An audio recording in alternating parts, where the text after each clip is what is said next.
Malaking bahagi naman ng bundok sa Bontoc Mountain Province nasunog. Tutukan sa report.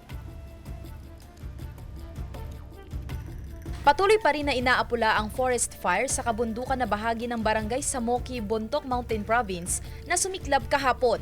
Nakaalerto ang mga otoridad upang hindi makalapit ang sunog sa komunidad. Nagsagawa rin ng fireline at clearing operations ang mga bumbero sa mga lugar na malapit sa kabahayan at mga kulungan ng hayop. Layo nitong mapigilan ang mabilis na pagkalat ng apoy na maaaring magdulot ng mas malawak na pinsala. Ayon sa Provincial Disaster Risk Reduction and Management Office, tinamaan na rin ng sunog ang ilang pribadong pinagkukunan ng tubig matapos masira ang mga plastic at PVC pipes. Patuloy ang investigasyon ng mga otoridad sa dahilan at lawak ng sunog. Maging responsable po at ugulayin natin huwag sunugin na anumang mga rubbish, gano'n po naman. Kasi ito po baka ito po yung isa sa mga nagkukok sa ating sunog. Pansamantalang isinara ang trail patungo sa Tapia Falls sa Barangay Batad, Banawe, Ifugao dahil sa insidente ng sunog sa gilid ng bangin na dinaraanan ng mga turista.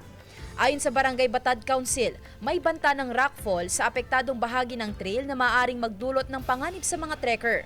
Pinapayuhan ang mga turista at tour guide na sundin ang advisory at iwasan muna ang naturang ruta. Bilang alternatibo, maaaring dumaan sa Budyo Hanging Bridge upang marating ang Tapia Falls.